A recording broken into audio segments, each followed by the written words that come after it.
మరి ఏమైనా ఎమ్మెల్యే ఎక్కడున్నాడంటే ఏమైంది సార్ వాళ్ళు రైతు చెప్పిన మాట నేను చెప్తున్నా, నా మాట కాదు, మళ్ళీ ఇంకోసారి చెప్తున్నా. ఎక్కడున్నాడు ఆయన, ఏం చేస్తాడు, ఎక్కడాడు ఉంటాడు సార్? పెళ్ళి నీతోనైందంటాడు, కాపురం ఇంకొకరితోనవుతుంది అంటున్నాడు, అన్నగాడు అన్నాడు. ఇందాక సోదరి శ్యామల చెప్పింది, అందరు లోకమంతా చూసిండ్రు, కాంగ్రెస్ కండువా వేసుకున్నాడు, ముఖ్యమంత్రితో పోయిండు, అది అందరూ చూసిండ్రు.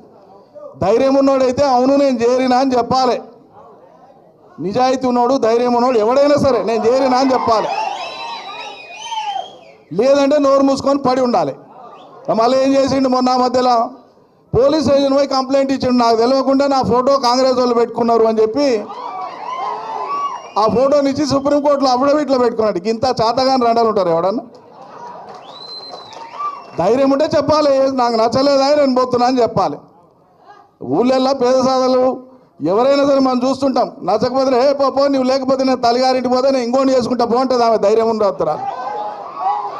నీవు ఉండు నేను ఇంకోతో ఉంటా అంటారా ఎవరైనా? అంత అనైతికంగా ఎవరైనా ఉంటారా?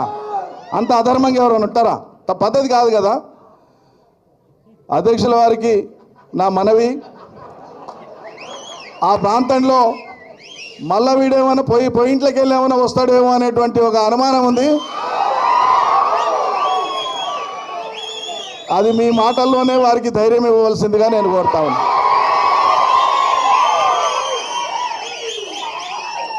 ఇది నడిగడ్డ ప్రజల యొక్క ముక్త కంఠంతో కూడినటువంటి గంభీరమైనటువంటి వాయిస్.